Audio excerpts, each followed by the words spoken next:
After emerging as a tropical wave on August 16th, Tropical Storm Laura formed on August 21st, becoming the earliest L-named storm on record in the Atlantic Basin.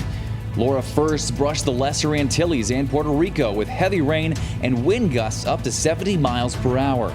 More than 200,000 people lost power, while 15,000 lost access to running water. Laura then brought disruptive impacts to much of Hispaniola. Up to a foot of rainfall, combined with strong winds, led to the destruction of several thousand homes and more than 24 deaths. The storm then traveled the entire length of Cuba, while also spreading tropical rain bands into southern Florida and the Florida Keys.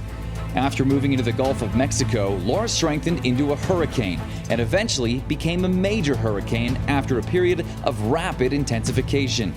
Laura reached Category 4 strength with winds of 150 miles per hour before making landfall on August 27th at Cameron, Louisiana, near peak intensity. It was tied for the strongest landfalling hurricane in the state of Louisiana as measured by sustained winds. Coastal communities were devastated by Laura's wind and storm surge, leaving some of the landscape unrecognizable.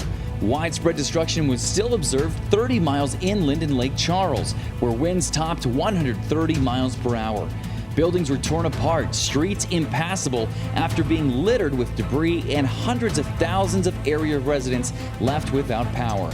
Laura quickly weakened to a tropical depression over Arkansas late on the 27th before becoming a remnant low early on August 29th. However, heavy rain continued to spread from the Tennessee Valley to the mid-Atlantic coast. WeatherNation was here for you throughout the storm. 6 people who have lost their lives as a result of Hurricane Laura. With over 150 mile-an-hour winds, extremely violent, and the devastation left behind just heartbreaking. And will continue to be here for the rest of hurricane season. For WeatherNation, I'm meteorologist Rob Bradley.